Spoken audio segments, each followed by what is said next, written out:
Dès lors, il s'attela à une transformation intérieure, une véritable mue de l'esprit.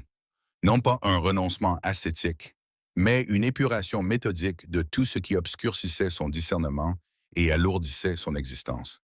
Il ne s'agissait pas de s'isoler du monde, mais d'y évoluer avec une clarté accrue, une résilience inébranlable. Pensez par exemple à un sculpteur qui, loin de rejeter le bloc de marbre brut, le travaille avec patience et précision pour en révéler la beauté cachée. De même, il s'agissait pour lui de ciseler son propre caractère, de polir les aspérités, de révéler le potentiel de sagesse et de sérénité qui sommeillait en lui. Par ailleurs, il comprit que la simplicité ne se limitait pas à une question de possession matérielle. Certes, il se débarrassa de ce qui était superflu, de ce qui encombrait son espace et accaparait son temps. Il donna ce qu'il n'utilisait plus, il vendit ce qui n'avait plus de valeur à ses yeux. Mais la véritable simplicité, il la trouva dans la clarté de ses pensées, dans la sincérité de ses relations, dans la pureté de ses intentions. Considérez l'eau d'une source, sa limpidité ne réside pas dans l'absence de minéraux, mais dans l'équilibre parfait de sa composition. Ainsi, il s'efforça de purifier son esprit des pensées parasites, des jugements hâtifs, des émotions négatives. En outre, il découvrit que la simplicité était une source de joie et de liberté. En se libérant du besoin constant de posséder, de consommer, de se comparer aux autres, il se sentait plus léger, plus libre, plus épanoui. Il avait plus de temps pour les choses qui comptaient vraiment. Sa famille, ses amis, ses passions, son développement personnel. Il pouvait se concentrer sur le présent, savourer chaque instant, apprécier la beauté du monde qui l'entourait. Imaginez un oiseau qui, après avoir été enfermé dans une cage, retrouve la liberté de voler dans ce ciel. Son chant n'en est que plus joyeux et vibrant. De surcroît, il apprit à accepter ce qu'il ne pouvait pas contrôler. Il comprit que la vie était faite d'aléas, d'imprévus, de difficultés. Mais il réalisa aussi que sa réaction face à ces événements était sa seule véritable liberté. Il pouvait choisir de se laisser abattre, de se plaindre, de se victimiser. Ou il pouvait choisir de faire preuve de résilience, de courage, d'optimisme. Il pouvait choisir de transformer les épreuves en leçons, les obstacles en tremplins, les défis en opportunités. Pensez à un arbre qui, face à la tempête, plie mais ne rompt pas. Sa force réside dans sa capacité à s'adapter aux circonstances. Dès lors, il s'efforça de vivre chaque jour avec gratitude, avec humilité, avec bienveillance. Il remerciait pour ce qu'il avait, pour ce qu'il était, pour ce qu'il recevait. Il reconnaissait ses erreurs. Il apprenait de ses expériences. Il se pardonnait ses faiblesses. Il traitait les autres avec respect, avec compassion, avec empathie. Il cherchait à comprendre leur point de vue, à les aider dans leurs difficultés, à les soutenir dans leurs projets. Considérez le soleil qui brille pour tous, sans distinction. Sa générosité est une source d'inspiration et de réconfort. En contemplant le chemin parcouru, il devient évident que l'aspiration à la simplicité n'est pas une simple quête de dépouillement matériel, mais bien une odyssée intérieure. Une traversée des apparences, des illusions, des faux-semblants pour atteindre un état d'être plus authentique, plus aligné avec sa propre vérité. Ce n'est pas un renoncement à la vie, mais une intensification de celle-ci, un recentrage sur ce qui vibre véritablement en nous, sur ce qui nourrit notre âme et donne un sens à notre existence. On pourrait comparer cette démarche à celle d'un jardinier qui, loin de se contenter de laisser la nature suivre son cours, la guide avec discernement et patience.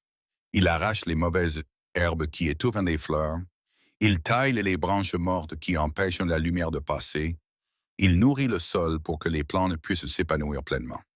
De même, l'individu qui aspire à la simplicité doit constamment veiller sur son propre jardin intérieur, en éliminant ce qui l'empêche de grandir, en cultivant ce qui le nourrit, en laissant la lumière de la conscience éclairer son chemin.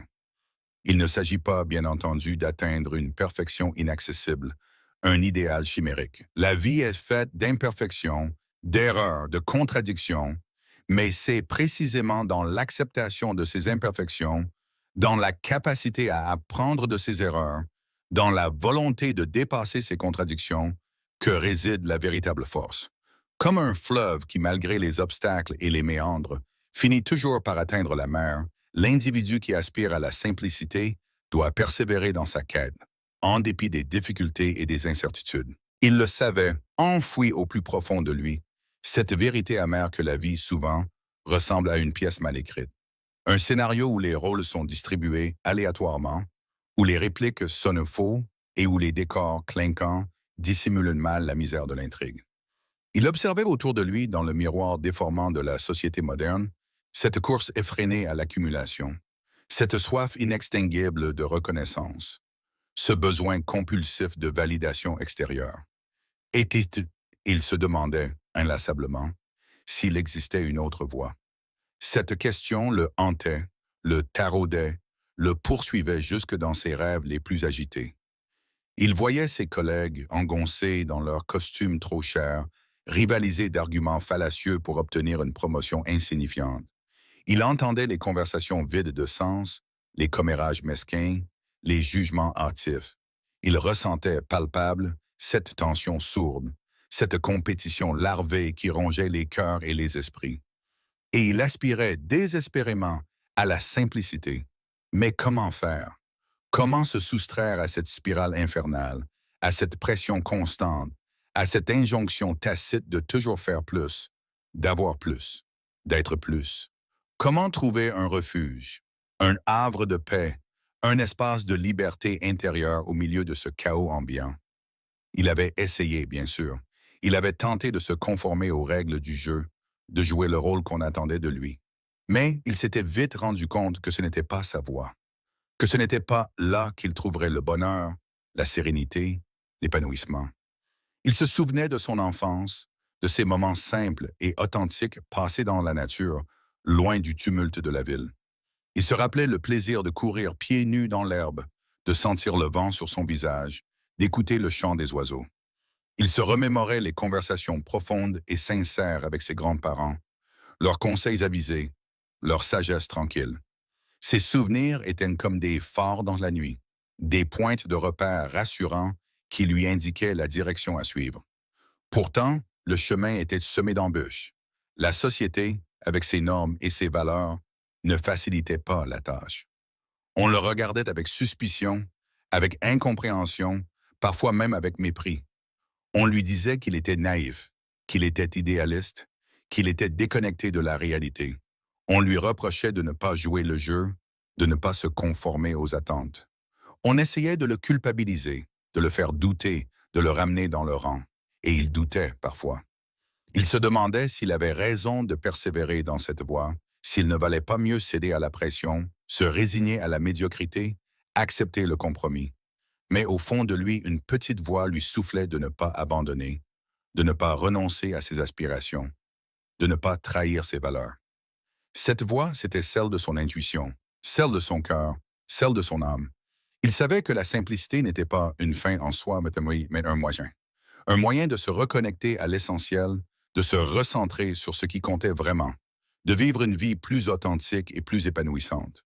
Un moyen de se libérer des chaînes de la consommation, de la compétition, de la comparaison. Un moyen de trouver la paix intérieure, la sérénité, le bonheur. Mais comment y parvenir? Comment transformer cette aspiration en réalité?